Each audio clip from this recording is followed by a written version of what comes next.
Hello humans, being responsive in GTA is going to aid you quite nicely, especially if you're somebody who wants to get better at free mode combat.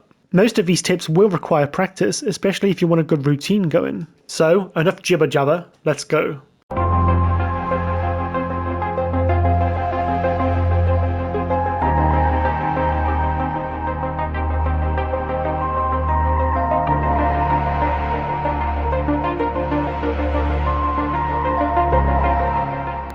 Tip number 1, you need to be obsessed with your kill feed. To be fair, it's pretty hard to go unnoticed anyway because it's always in your face flickering.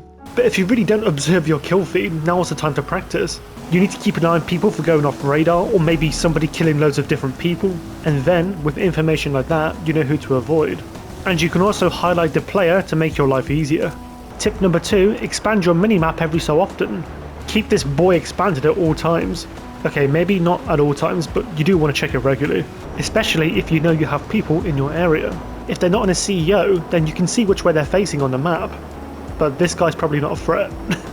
Also, keep an eye on buildings too, because that could be a thermal sniper. Number 3, you need to be aware of the lock-on missile sound. When somebody locks onto you with a vehicle that has missiles, it does have a very interesting sound. But because it does this, it doesn't necessarily mean they're going to shoot you. It just means they're locking onto you. So don't panic in that moment and make enemies just yet. However, when you hear a noise like this, that's when you want to start kicking some booty. Number 4, having your interaction menu priorities.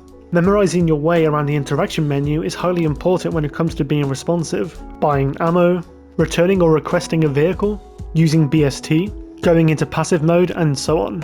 You need to be fast if you want to win, and I recommend keep doing this until you master it, because most of the time, every second does matter. Number 5, phone contact shortcuts. As mentioned in a very old video of mine, you can skip contacts in your phone if you press either left or right on the D-pad. This is very important if you need to quickly call a certain contact, such as your mechanic. In the interaction menu, go onto preferences, and then go onto phone contact favorites, and you can decide which contacts you want to see on your phone. I've organised my contacts so if I press left on the D-pad I get Pegasus, and then the second time for my mechanic, and then the third time for Amani, who can get me out of sight, and then for the fourth time for my assistant, in case my vehicle gets impounded. So practice having those contacts on speed dial. Number 6, have your teleport jobs ready. The fastest method of teleporting in this game is no doubt using the phone notifications. Make sure you have the Fleecer job heist ready to go, all the setups. And also the same for the Doomsday heist as well. Having these on your phone will teleport you straight to either your apartment or your facility, providing you with safety. Now, the reason why this isn't a responsive video is because let's say you're in a vehicle and somebody's spamming loads of rockets at you and you don't know what to do in this moment, all you have to do is press up on the D-pad and keep spamming X. Well, X if you're on PlayStation, and it's that easy. Number 7, hovering above passive mode.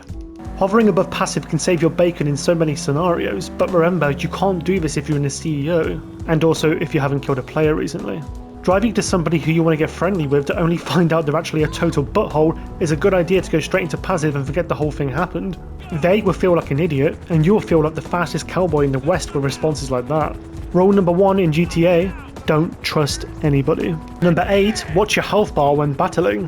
Keeping an eye on your health bar, but not to the point where you're drooling over it, is also important, especially during sniper battles. You can't keep an eye on your health bar when explosives hit you because, well, you'll be dead.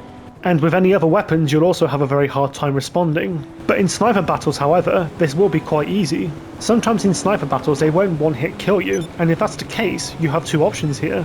If you really don't want them to kill you, you can take the easy way out quickly by exploding yourself. That is called an EVO, and griefers hate it when you do this. Option 2, you can actually aim down sight with a sniper rifle and eat snacks while you're battling, but the downside is you can't shoot when you're doing it. But hey, at least you're already pre-aimed. Number 9, it's recommended to wear a headset playing GTA.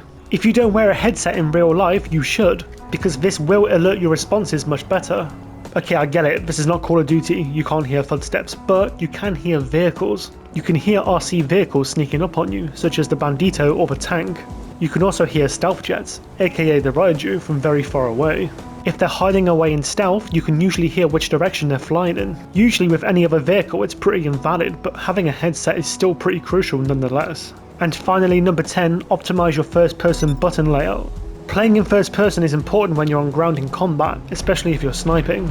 You should change your controls so that you can press the L3 button to sprint, as, you know, any other first-person shooter would be. With this, you can sprint at the same time as calling a contact, which is quite useful if you need to multitask quickly and also get in somewhere in a hurry.